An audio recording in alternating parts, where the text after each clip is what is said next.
ఎవరన్నా సరే, నిన్న కూడా జగన్ మాట్లాడుతా భీమవరంలో నేను కూర్చొని మార్చేసుకున్నానంట, భీమవరం నుంచి మార్చానంట. ఏదైనా మాట్లాడితే కూర్చోబెట్టి వ్యక్తిగతంగా మాట్లాడతాడు. ఏ రోజున్నా సరే జగన్ గారి సతీమణిని నాకు అంటానికి ఎంతసేపు పడుద్ది? పెళ్ళాం అనే పదప్రయోగం వాడతామా మనం అసలు? ఈ దిగజారుడు ముఖ్యమంత్రి దిగజారిపోయాడు.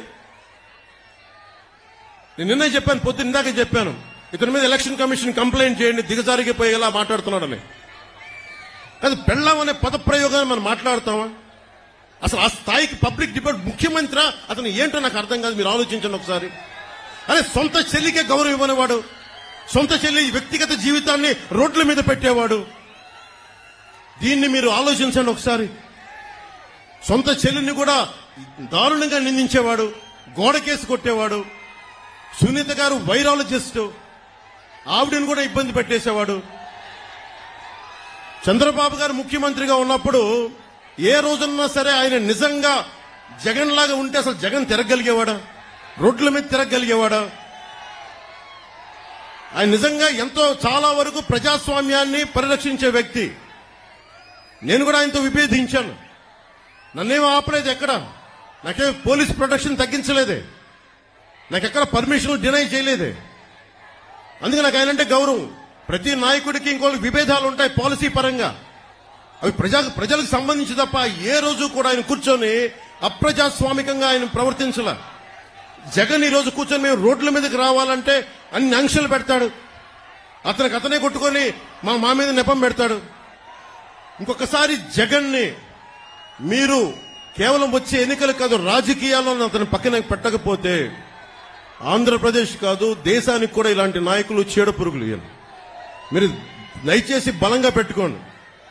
మీరు గనుక బయటికి వచ్చి బలంగా ఈ రోజున చిన్న ఉత్సాహం కాదు, పాలపొంగులకు రాకుండా నిజంగా లోతుగా అధ్యయనం చేయండి. మీ భవిష్యత్తు ఇది. నా భవిష్యత్తుకి ఇబ్బంది లేదు, చంద్రబాబు గారి భవిష్యత్తుకి ఇబ్బంది లేదు, ఆయన కుటుంబానికి ఇబ్బంది లేదు. కానీ ఇన్ని కోట్ల మంది ప్రజల భవిష్యత్తుని ఒకళ్ళు బాధ్యత తీసుకోవాలంటే చాలా కష్టమైన పని. మా సైజులు మేము తగ్గించుకున్నాం.